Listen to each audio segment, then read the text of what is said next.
สบายดีพี่น้องหมดสุขุสุคนบัดนี้ข่อยก็สิมาเฮ็ดแจ่วผักบัวเด้อพี่น้องเด้อแจ่วผักบัวบักเพชรนี่ก็อ้นกี่แล้วเรียบร้อยแล้วตำพี่น้อง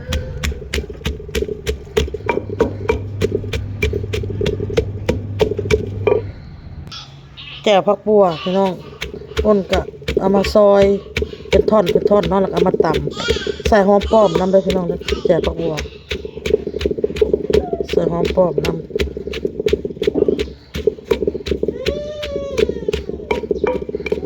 แล้วก็กินกับลวกผักอันนี้แหละนี่ผักกาดซ้อมแล้วก็นี่คิดอยากพี่น้องป้าสิเฮ็ดปิ้งปลาทูแล้วก็ลวกผักเฮ็ดแจ่วมันยังประมาณนี้แหละพอดีพอเฒ่านะ2เฒ่านั่งขายซื้อซอยอันพอเฒ่าไม่เฒ่าแล้วก็นางว่าเท่าไรน่ะว่า20,000ก็เลยเอาซะเอาซอยเพิ่นก็เลยสิมีลาบปลาตองนำนะพี่น้อง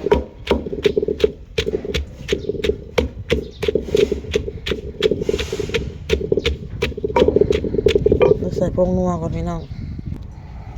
ใส่ผงชูรสแล้วก็ตำต่อ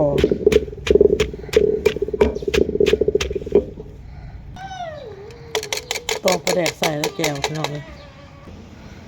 แจ่วผักบัวอ้นก็แล้วเรียบร้อยนี่พี่น้องน่ากินบ่กระแซ่บบ่แจ่วผักบัวข้าวเหนียวร้อนๆแล้วก็มาบ่ายมันก็เป็นน้ำปลาแดกพี่น้องสิใส่กับลาบปลาพี่น้องหมักสไลด์พี่น้องลวกแล้วเรียบร้อยกินกับแจ่วเฮาเนาะพี่น้องนี่ก็คือยังผักกาดซ้อมพี่น้องลวกแล้วเรียบร้อยปลาตองนี่อ้นกะยังลอกหนังลอกหยังมันออกเอาแต่ซีนมันก็มาผักแล้วเรียบร้อยเด้อเพิ่นเด้ออันนี้เฮาก็สิมาตำพี่น้องตำหัวข่าเด้อพี่น้องเด้อกับใบมะกรูดบ่ให้มันคาวเด้อพี่น้องเนาะหลังจากเฮาตำอันนี้แหลกแล้วหมุนแล้วเฮาก็สิมาใส่ปลาพี่น้องปลาที่เฮาฝักแล้วน้องๆลาบปลาตองกิน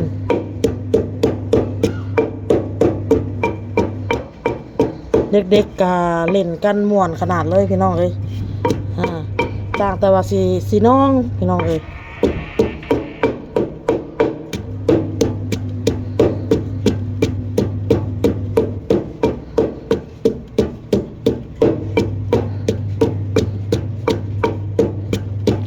คือคืนไปสินะคันสิว่านะพี่น้องเนาะ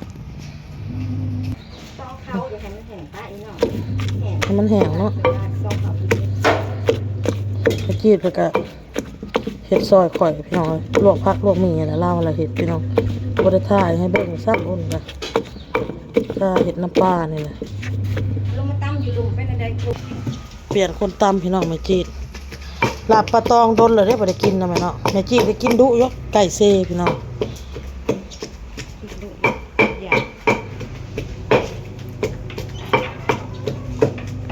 ส่วนมากบ่ได้ค่อยมีเวลาเห็ดกินหรอกเฝ้ากินแล้วก็เฝ้าเห็ดเผื่อของข้างคายแม่มาแล้วก็ส่วนอ้นแล้วเห็ดหันเห็ดนี่ซอยอ้นหลายๆอย่างพี่น้องเอ้ยมีเวลาเห็ดกับข้าวกับน้ำ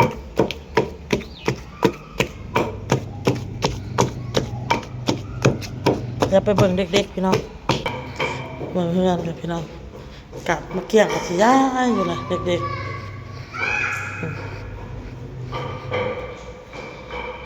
คนเมียนกับแม่จีดคือเก่า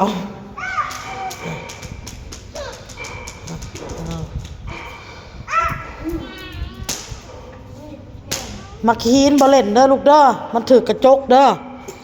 อย่ามันพงถือกระจกเด้อได้ยินบ่ห่านบอกน้องได้บ่เฮ็ดได้มันแตกได้นี่มันสิถือกอันนี้พี่น้องบ่แม่นดอกบ่แม่นว่าอยากให้ลูกหลานเล่นดอกมาขีนยันดึกไปดึกมามันถือกระจกสิแตกอ้าวเล่นผู้เดียวบ่นี่ห่ามีหมู่เล่นแล้วเด้ออโต้ก็ได้ไปบ๊ายบายเพิ่นว่าตู้ตู้ ทุไว้ทุไว้โชคทุไว้ทุผิดปินหน้ามาปินหน้ามาทุปินหน้ามาทุไปบุญเด้ทุอะโตอะตุญาตุว่ะจบละจบละจบละเฮ็ดได้บ๊ายบายเฮ็ดได้บ๊ายบายบ๊ายบายเฮ็ดได้บ๊ายบาย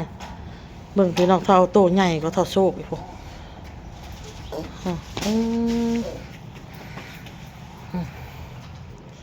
ตากแล้วเราบ่เครื่องค่ะพวกฮะแล้วเด้พี่น้องให้น้องบอลตากเครื่องพวก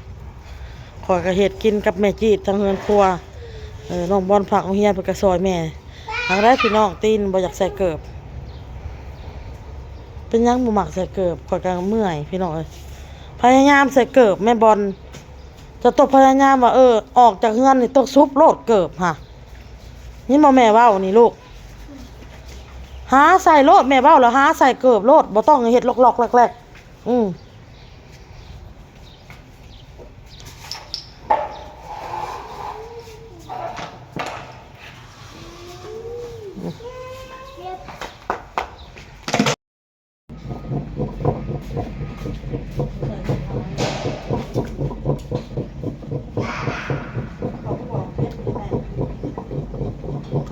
มาเยี่ยมมา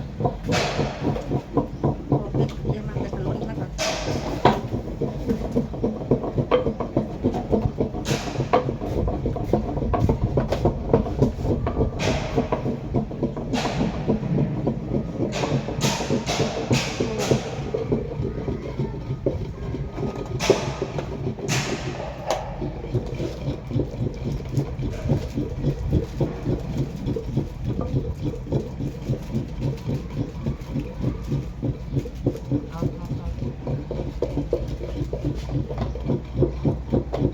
ยิ่งคนยิ่งขึ้นเคยกันหลับปากคนอยู่ใส่หน้าคนตลกอันน่ะนิทานก็บริกิจจะเถื่อลูกเคยจม แต่ ลู เป็น ก หัวจะตำเสร็จแล้วน่ะเอาใส่ได้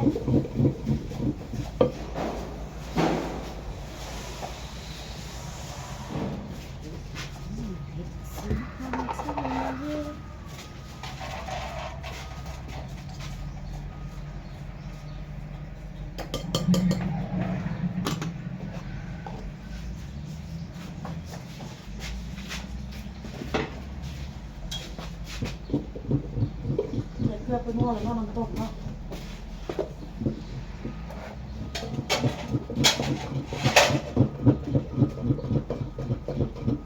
ต้มมะขามก็ใส่ ไม่ได้ใส่เนี่ยได้น้ำต้มนะเอาแต่ปลาลงปรุงมาโลดได้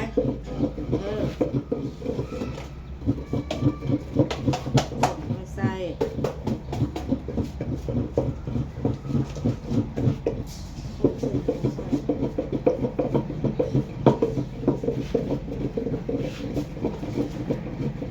ให้โชคโลก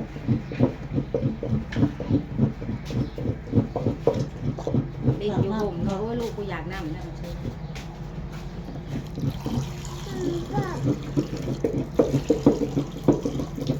โต้งนะแม่เลย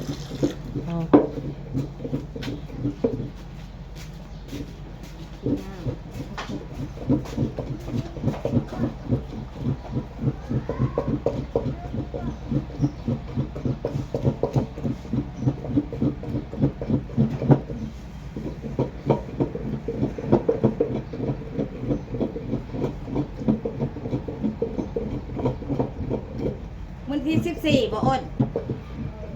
ฮะ14เนาะ3เมื่อวานเนาะ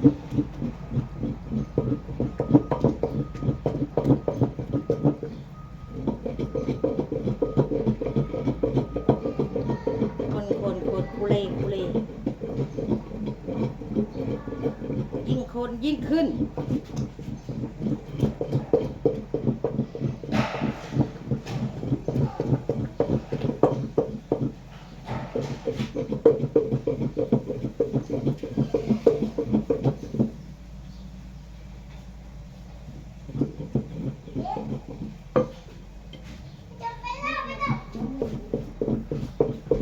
ส่เมื่อจะบ่น้ำปลาแดกนะเขาบอกเอาขุ่นเอาแล้วหรือเอาเหนียว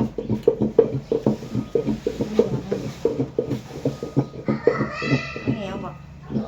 เอามันเหนียวพอได้แต่ใส่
แล้วรอดพี่น้องเลยแขนคักเอาเลยพอดีป่ะ แซ่บ แค่แล้วก็คั่ว แขนคักเอาเลยพี่น้องอันนี้ก็โตมันดิบแล้วเฮามาขั่วพี่น้องกินซุกแน่ดิบแน่ดิบมันน้อยหนึงอดจงไว้น้อยหนึงพี่น้องอุ้ยทางนี้หิวข้าวเลยอู้หิวข้าวเจือนน้ำต้มใส่ข้าวให้กินฮ้อนเด้อเป่าก่อนเด้อเป่าฟู่เด้อเออเป่าก่อนเอาคลิปนี้ก็ลาแล้วเด้อพี่น้องเด้อลาละเฮ็ดยังกันแล้วล่ะคลิปกินข้าวไปเบิ่งคลิปแม่เกดพ่อคลิปหน้าน้องบอล